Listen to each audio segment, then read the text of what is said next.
that was some Vedanta. But the problem is that the world attracts you with its instant pleasures. When your senses contact the external objects, you enjoy them forthwith. You do not realize that the pleasures arising out of sense contacts are fleeting. They diminish and gradually yield to sorrow. Conversely, you find that true happiness has a distasteful beginning. We talked about this yesterday, I think, about self-love and how it's very difficult, which is why people don't try to pursue it and pursue worldly things to fill that void and try to gain that happiness, but that doesn't work. Conversely, you find that true, because we read this yesterday too.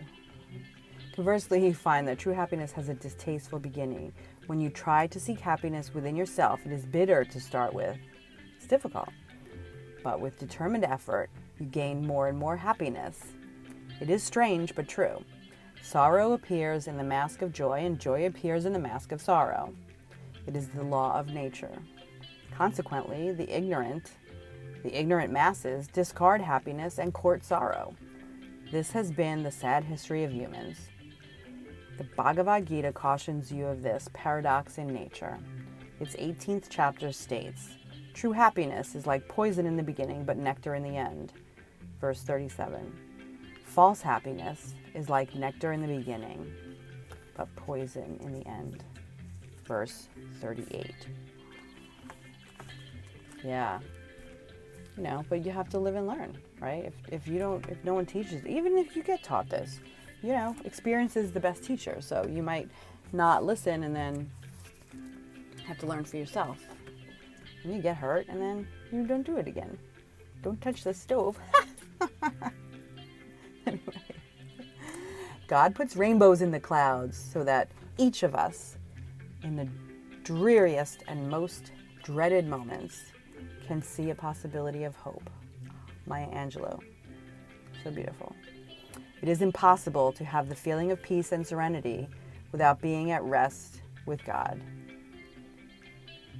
Dorothy Pentecost, Pentecost. So, God, if you believe in God, universe, whatever.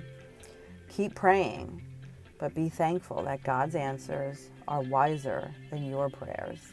William Culbertson, Culbertson. That's true. Our prayers should be for blessings in general, for God knows best what is good for us. Yeah, don't ask for things. It's not a request line. It's not a DJ. That's from Socrates. Not the DJ part, but the other part. The Lord is a faithful God. Blessed are those who wait for his help. Isaiah 30:18.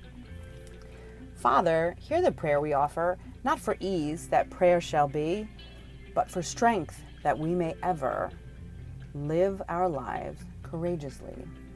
Maria Willis. You have been mistreated, cheated, or deceived, and if your heart has been right all along, be assured that God knows this. God will eventually vindicate you. But in the meantime, you should be confidently aware that God knows the truth concerning what has happened to you. He knows if your heart has been right. Theodore Epp, EPP. When you are praying, first, forgive anyone you are holding a grudge against, so that your Father in heaven will forgive your sins too. Mark 11:25. But I think he forgave your sins anyway. That's kind of the deal, right? The whole Jesus thing. Have a good day. Peace out.